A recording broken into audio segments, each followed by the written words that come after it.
Sound of rain.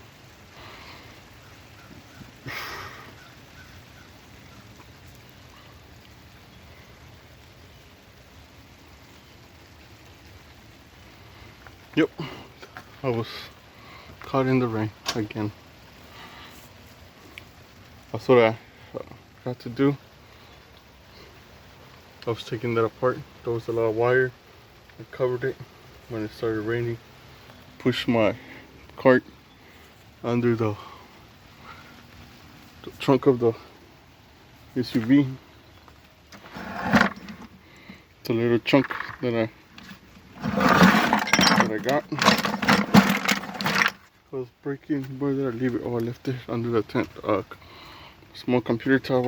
I was breaking this down.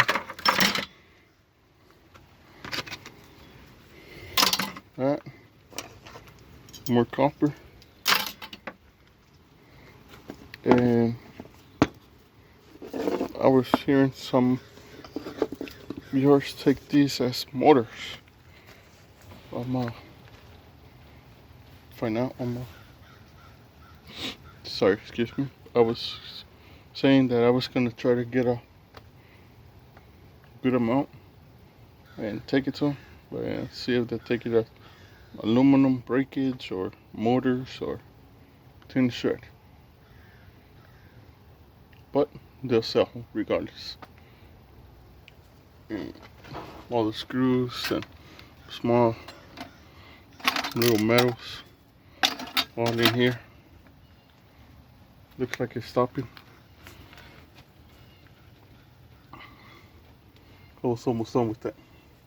I was just trying to get that cable, that wire right there. That wire right there. I was trying to get that and I was done. I got the little motor out. Bunch of wire. But yeah. Caught in the rain, huh?